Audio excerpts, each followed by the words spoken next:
En 1945, des ouvriers égyptiens ont accidentellement creusé dans une tombe paléochrétienne. À l'intérieur, ils ont trouvé une grande jarre contenant 13 manuscrits reliés en cuir, composés de 48 ouvrages distincts. Pratiquement tous ces ouvrages sont gnostiques, c'est-à-dire qu'ils enseignent le salut par la connaissance mystique. L'un de ces manuscrits contient l'Évangile de Thomas. Dans le gnosticisme, on croit que les gens sont des âmes et des corps matériels. Ce n'est que par la connaissance véritable qu'ils peuvent s'élever. Selon cette religion, Jésus est le Rédempteur, venu communiquer cette connaissance et libérer l'homme. Il a communiqué cette connaissance à certains disciples, dont Thomas. Dans presque toutes les voies ou traditions spirituelles suivies, ce qui est découvert finit par mener à la même ascension. Si ces enseignements avaient été placés dans la Bible moderne, le message aurait peut-être été plus clair et plus axé sur le pouvoir détenu par chaque personne. L'Évangile, selon Thomas, ne raconte pas une histoire. Il s'agit d'une compilation d'environ 114 paroles attribuées à Jésus. Les premiers mots du document sont les suivants. Voici les paroles secrètes que Jésus le vivant a prononcées et que le Didymus Judas Thomas a écrites. Et il a dit: quiconque trouvera l'interprétation de ces paroles ne goûtera jamais la mort. Que celui qui cherche ne s'arrête pas avant d'avoir trouvé. Quand il aura trouvé, il sera troublé. Quand il sera troublé, il s'émerveillera, et il régnera sur l'univers. Les paroles elles-mêmes ne sont pas le secret. Le secret réside dans leur interprétation. Lorsque vous trouverez les vraies réponses, elles vous troubleront parce qu'elles vont à l'encontre de la plupart de ceux que l'on vous a enseignés. Et lorsque la vérité s'imposera, vous serez émerveillés et vous connaîtrez alors votre pouvoir. Vous saurez que vous avez le pouvoir suprême sur votre vie et sur tout ce qu'elle contient, et que vous pouvez vraiment faire l'expérience du paradis sur terre. L'évangile de Thomas a été éliminé de la Bible, et il existe de nombreuses explications à ce sujet. Certains chefs religieux affirment que si vous le lisez et le comparez à ceux que vous voyez dans le Nouveau Testament, il s'agit d'un livre très différent, qui présente un Jésus tout à fait différent. Ils affirment que ces enseignements particuliers sur Jésus s'accordent avec certains principes philosophiques qui n'ont fait que gagner en popularité, mais qu'ils ne sont pas nécessaires à l'œuvre de la Bible. Combien d'entre vous ont entendu parler de l'évangile perdu de Thomas? Certains d'entre vous ont entendu parler de ce texte, un texte très puissant. L'évangile perdu de Thomas est puissant, parce qu'on pense qu'il s'agit des paroles mêmes de Jésus, alors qu'il enseignait à ceux qui l'entouraient comment utiliser le pouvoir de l'émotion humaine dans sa vie. Et si les peuples indigènes le savent, et si les peuples anciens le savent, pourquoi ne le savons-nous pas? Qu'est-il arrivé à notre savoir? C'est une très bonne question, et la réponse est la suivante. Dans notre tradition occidentale, et quand je dis occidentale, je suppose que nous sommes de la tradition judéo-chrétienne, il fut un temps où ce domaine et le langage de l'émotion faisaient partie de notre tradition. Il figurait dans nos textes jusqu'au IVe siècle, en l'an 325 de notre ère. En 325, il s'est passé quelque chose. Nos textes ont été édités et nous avons perdu d'énormes quantités d'informations. L'empereur Constantin, dans l'Église chrétienne primitive, avec la Bible chrétienne primitive, a dû prendre des décisions. Quelles informations devons-nous inclure? Quelles informations devons-nous exclure? Ce que nous savons aujourd'hui, c'est qu'au moins 45 livres ont été soit complètement supprimés, soit considérablement modifiés dans ceux que nous appelons aujourd'hui la tradition biblique occidentale. Et lorsque ces modifications ont été faites, nous avons perdu les informations qui nous disent que tout est lié. Nous avons perdu les informations qui nous indiquent la langue qui parle de ce domaine. Nous savons que ces informations ont été perdues parce que nous les retrouvons aujourd'hui dans les manuscrits de la Mer Morte, dans la bibliothèque de Nag Hammadi et dans les textes coptes. C'est ainsi que nous savons que ces informations ont été perdues. Lorsque nous trouvons des écrits appartenant à Jésus qui ne sont pas enregistrés dans nos sources primaires, mais qui sont cohérents avec ceux qui le sont, nous sommes enclins à croire qu'ils viennent effectivement de lui. En revanche, lorsque les paroles semblent quelque peu incompatibles avec d'autres enseignements, on nous dit qu'elles ont été supprimées pour des raisons de validité plutôt que le fait qu'il s'agisse de vérités sacrées destinées à être transmises à tous les peuples, mais qui n'ont été réservées qu'à quelques-uns, met en lumière la croyance selon laquelle chaque personne est remplie de la même puissance supérieure que Jésus, plutôt que d'être une force extérieure à craindre, ce qui aurait changé tout ce que nous savons de la vie dans toute notre histoire. Ce n'est pas parce que nous sommes tous différents que nous sommes séparés. Nous faisons tous partie de la même conscience qui prend simplement des formes différentes. Voici quelques paroles de Jésus tirées de l'Évangile selon Thomas et leurs interprétations possibles. Verset numéro 3. Si ceux qui vous conduisent vous disent « Voici le royaume qui est dans le ciel », les oiseaux du ciel vous précéderont. S'ils vous disent « Il est dans la mer », ce sont les poissons qui vous précéderont. Au contraire, le royaume est à l'intérieur de vous et il est à l'extérieur de vous. Lorsque vous vous connaîtrez vous-même, alors vous serez connus et vous comprendrez que c'est vous qui êtes les fils du Père vivant. Mais si vous ne vous connaissez pas vous-même, vous demeurez dans la pauvreté et c'est vous qui êtes cette pauvreté. Cet enseignement fait référence aux conséquences de la croyance que le pouvoir est extérieur à l'individu. Si vous croyez que ce pouvoir appartient à quelqu'un ou à quelque chose d'autre, cette chose dominera votre vie. Cependant, lorsque nous prenons conscience de ce que nous sommes vraiment, la conscience unique qui traverse tout et que tout pouvoir vient de l'intérieur, nous pouvons vivre d'une manière ascendante et riche. Le royaume est en vous et à l'extérieur de vous. Vous manifestez littéralement vos circonstances extérieures à partir de l'intérieur. Si vous ne vous connaissez pas vous-même, vous vivez dans la pauvreté, et c'est vous qui êtes cette pauvreté. La croyance que les événements et les personnes extérieures ont un contrôle sur la vie d'une personne l'empêche de vivre la richesse qui lui revient de droit. Il manifeste ce qu'il croit. Verset 27. Si vous ne jeûnez pas du monde, vous ne trouverez pas le domaine du Père. Si nous ne nous détournons pas des choses qui nous dérangent, et si nous ne croyons pas au pouvoir intérieur de changer toute chose, nous continuerons à faire l'expérience de cette réalité dans notre vie. Verset 50. Si l'on vous dit « D'où venez-vous » répondez « Nous venons de la lumière, du lieu où la lumière est née d'elle-même, s'est établie et s'est manifestée par son image. » S'ils vous disent « Est-ce vous » répondez « Nous sommes ses enfants, nous sommes les élus du Père vivant. » Si l'on vous demande « Quel est le signe de votre Père en vous » répondez « C'est le mouvement et le repos. » Le mot « lumière » est utilisé pour décrire l'origine de l'homme. La lumière est la conscience de chaque personne qui se manifeste en tant qu'être physique. C'est le tout en tout qui existe, lorsque chaque conscience individuelle vit à travers nous en tant qu'activité et conscience. Verset 77, Jésus dit « C'est moi qui suis la lumière qui est au-dessus de tous. C'est moi qui suis le tout. C'est de moi qu'ils sont tous sortis, et c'est vers moi qu'ils se sont tous étendus. Fendez un morceau de bois, et je suis là. Soulevez la pierre, et vous m'y trouverez. » Cela explique que la conscience unique vit à l'intérieur de tout. Ce qui vit en elle vit aussi dans toutes les autres choses. Verset 113, « Ceux disciples lui dirent, « Quand le royaume viendra-t-il » Jésus répondit, « Il ne viendra pas en l'attendant. Il ne s'agira pas de dire, « Voici » ou « Voilà ».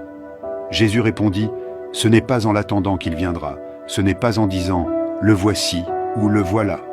Au contraire, le royaume du Père est répandu sur la terre, et les hommes ne le voient pas. Nous avons toujours eu le pouvoir en nous-mêmes, mais nous l'avons perdu de vue. Ce n'est pas quelque chose que nous devons attendre pour en faire l'expérience.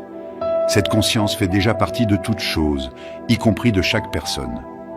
Pour libérer la force de la matrice divine dans nos vies, nous devons d'abord comprendre comment elle fonctionne. Et la science nous dit comment elle fonctionne. Deuxièmement, nous devons parler le langage que la matrice divine reconnaît, et la science ne peut pas nous le dire. Cela vient de notre passé, de notre culture, de notre histoire, de ceux qui ont appris et utilisé ce langage pendant des milliers d'années. C'est donc ce que nous faisons en ce moment. Nous apprenons ce que Jésus et les grands maîtres ont dit à propos de ce langage, car c'est la même chose, qu'il s'agisse de traditions bouddhistes, hindoues ou chrétiennes pré-chrétiennes. Ils nous disent tous qu'il existe un champ d'énergie et que nous avons le langage pour utiliser ce champ. Il s'agit d'une page de l'évangile de Thomas. Nous savons donc que cet ancien évangile a réellement existé, et vous pouvez voir certaines des lettres. Il s'agit de lettres grecques. Si vous connaissez le grec, vous pouvez en lire quelques-unes dans l'évangile de Thomas. 2 clés très importantes. Cet évangile a été écrit environ 300 ans après l'époque de Jésus. Nous avons été dans les monastères bouddhistes du Tibet et ils nous disent que nous devons ressentir. La prière est-elle une, deux, que nous devons ressentir comme si nos prières avaient déjà été exaucées? Nous sommes maintenant dans un monastère égyptien, avec les textes qui constituaient notre tradition avant qu'ils ne soient édités, et nous allons examiner les instructions qui nous disent comment faire cela. Si nous faisons cela, c'est un bon évangile de Thomas. Si vous avez un exemplaire de l'évangile de Thomas, voici le verset 106 traduit de la bibliothèque Nag Hammadi. Et si vous n'avez pas d'exemplaire, il est dans nos livres, et vous pouvez aller dans n'importe quelle bibliothèque et le prendre. Au verset 106, regardez ce que dit l'évangile perdu de Thomas. Il dit que lorsque vous faites de la pensée et de l'émotion une seule et même chose. L'évangile de Thomas parle donc de la pensée et de l'émotion. Il dit que lorsque vous faites de votre pensée et de votre émotion une seule et même chose, regardez ce qui se passe. Vous direz à la montagne, « Montagne, éloigne-toi », et la montagne s'éloignera, ce qui signifie que lorsque vous pouvez marier votre pensée et votre émotion en une seule force puissante, c'est à ce moment-là que vous avez le pouvoir de parler au monde. Deuxièmement, lorsque vous faites de ces deux éléments un seul, de quoi parle-t-il? Que sont les deux? Revenons à notre image. Les deux, la pensée et l'émotion. Lorsque les deux ne font qu'un dans nos cœurs, nous créons les sentiments dans nos corps. Quand la pensée et l'émotion ne font qu'un, vous verrez comment faire dans une minute. Revenons à l'évangile de Thomas. Un autre verset. Il s'agit du verset 48. Il dit presque la même chose. C'était tellement important que cela a été rapporté au moins 3 fois dans le même évangile. Regardez ce que dit ce verset. Si les deux font la paix dans cette maison, quand Jésus parle de la maison ou du temple, de quoi parle-t-il? De quoi parle-t-il précisément? Vous êtes la maison, vous êtes le temple. Si les deux font la paix dans cette maison, si la pensée et l'émotion ne font qu'un, si elles font la paix dans cette maison, regardez ce qui se passe. Ils diront à la montagne, « Éloignez-vous » et elle s'éloignera. Il nous répète, dans un verset complètement différent, à quel point il est puissant de marier la pensée et l'émotion. Mais ils ne nous ont toujours pas dit comment. Comment faire? C'est l'élément suivant. Dans la Bible des premiers chrétiens, votre Bible d'aujourd'hui, il y a un passage. Combien d'entre vous ont entendu demander et vous recevrez? L'avez-vous déjà entendu? Demandez et vous recevrez. Vous l'avez entendu. Je connais des gens qui ont demandé et demandé et demandé, et rien ne se passe parce que la demande n'est pas faite avec la voix. On ne demande pas, s'il vous plaît, apportez ceci dans mon monde. Ce n'est pas demander. Pour demander, nous devons nous adresser au chant, à la matrice divine, dans un langage que le chant reconnaît et qui a du sens. Le chant ne reconnaît pas notre voix, il reconnaît le pouvoir de notre cœur. Rappelez-vous ce matin, notre cœur. Nous avons un sentiment qui crée des ondes électriques, des ondes magnétiques. C'est le langage que le chant reconnaît.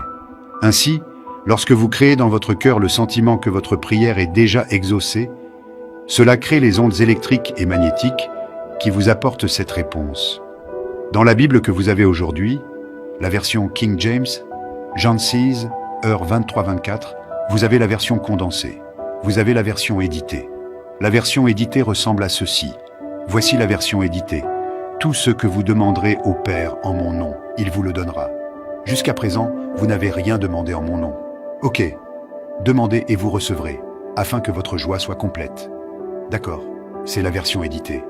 C'est tellement étonnant pour moi, parce qu'ils ont enlevé les 2 phrases qui nous disent « Comment demander ». C'est au IVe siècle, lors de la révision, que ces 2 phrases ont été supprimées. Voulez-vous voir ces 2 phrases originales? Bon, nous allons revenir à l'araméen original et nous allons regarder une nouvelle traduction. Voici l'original en araméen. Il commence. Elle est très similaire. Voici donc la version retraduite avec les parties manquantes. Tout ce que vous avez demandé directement en mon nom vous sera donné. Il est dit, jusqu'à présent, vous ne l'avez pas fait parce que si nous demandons avec notre voix, nous ne l'avons pas fait. Voici la partie qui a été éditée. Voici ce qui a été perdu. Regardez ces 2 phrases très puissantes. Demandez sans motif caché et soyez entourés de votre réponse. Soyez enveloppés par ceux que vous désirez, afin que votre joie soit complète. Regardez ce qu'il dit. Il ne dit pas de prononcer un mot. Il dit d'être entouré, de se sentir entouré. Vous avez l'impression que votre réponse est déjà arrivée. Soyez enveloppés. Si vous voulez la relation parfaite dans votre vie, si vous voulez la guérison dans le corps de vos proches, ressentez que c'est comme si cela s'était déjà produit. Laissez-vous envelopper par ce que vous désirez, car c'est à ce moment-là que votre pensée et votre émotion ne font plus qu'un. Vous pensez à la guérison de vos proches et vous ressentez l'amour de cette pensée. Ils ne font plus qu'un, et c'est le langage que ce chant reconnaît. Est-ce que cela a du sens? Êtes-vous d'accord avec cela? Vous allez voir un exemple de cela, un autre exemple ici dans un instant. Demandez sans motif caché. Qu'est-ce que cela signifie, un motif caché? Demandez sans jugement. C'est précisément ce que nous disent les bouddhistes. Demandez sans juger du bien ou du mal, du bon ou du mauvais. Demandez sans l'ego. Demandez avec le cœur. Cela a-t-il un sens pour vous? Est-ce que cela vous aide? Laissez-moi vous donner un exemple. Parce que pour être, s'il est dit être entouré, cela signifie se sentir comme si, se sentir comme si. Si cela vous semble trop religieux parce que c'est tiré de la Bible, nous avons parlé ce matin de Neville, le philosophe Neville, au début du XXe siècle, et de son livre The Power of Awareness, le pouvoir de la conscience. Regardez ce qu'il dit. C'est la même chose. Neville dit « Vous devez faire de votre rêve futur un fait présent maintenant, en assumant le sentiment que votre souhait s'est réalisé, en partant du principe que cela s'est déjà produit. » Voici ce que ces praticiens ont fait avec cette tumeur cancéreuse. Je voudrais m'étendre un peu sur ce point. Lorsque ces praticiens ont guéri la femme atteinte d'une tumeur ce matin, ils n'ont pas jugé que le cancer était mauvais, ou bien. Il n'y a pas eu de jugement. Ils ont accepté cette tumeur comme une possibilité, une des nombreuses possibilités, car dans le monde quantique, tout est possible. Ils n'ont donc pas dit « mauvais cancer, tu dois disparaître, nous allons t'opérer » ou « nous allons t'irradier ». Ils n'ont pas fait ça. Ils ont accepté le cancer tel qu'il était, sans motif caché, sans jugement, et ils ont dit « Maintenant, nous allons choisir une nouvelle réalité en ressentant, en assumant le sentiment comme si la femme était déjà guérie. » Ce qu'ils ont fait, c'est qu'ils ont eu l'impression que la femme était complètement guérie, pleinement habilitée, pleinement capable, que c'était déjà fait. Dans le chant qu'ils utilisaient, Wassa Wassa se traduit approximativement par les mots « déjà fait », Puis, lorsqu'ils s'excitaient, ils disaient « mat, mat, mat », ce qui signifie « maintenant, maintenant, maintenant ». Pas dans un an, pas dans un mois, pas dans 5 minutes, maintenant, dans le monde quantique, maintenant. Et son corps a répondu. La réalité physique doit répondre au langage qu'elle comprend. Ainsi, dans les traditions bouddhistes, on nous parle de la qualité du sentiment, et dans les traditions judéo-chrétiennes, on nous donne les instructions pour être entouré, enveloppé, pour créer ce sentiment. Et quand vous mettez tout cela ensemble, c'est quelque chose qui se passe dans nos cœurs, pas dans nos esprits. Se sentir comme si la prière était déjà exaucée, sans jugement ni ego, et se sentir à partir du résultat, comme s'il était déjà arrivé. Y a-t-il des pratiquants d'arts martiaux dans cette salle, des experts en karaté? J'ai étudié les arts martiaux quand j'avais 20 ans, un peu plus de 30 ans, 40 et 50 ans. Avez-vous vu des pratiquants d'arts martiaux démontrer leur concentration en brisant un bloc de béton? Avez-vous vu cela? Vous avez tous déjà vu cela, n'est-ce pas? Bon, voici le secret. Voici le secret pour casser ce bloc.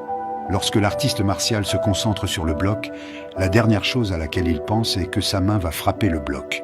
Car s'il y pense, il sait que cela va faire mal. Il se concentre donc sur ce qui se passe après que sa main a traversé le bloc, comme si cela s'était déjà produit. Ils se concentrent sur un endroit situé sous le bloc et ressentent la sensation comme si leur main se trouvait déjà à cet endroit. C'est une métaphore, un équivalent de ce que nous faisons avec le pouvoir de l'émotion, se sentir comme si l'expérience avait déjà eu lieu. L'évangile de Thomas représente notre connexion à la conscience et à tout ce qui estimated, c'est la connaissance qui libère l'homme.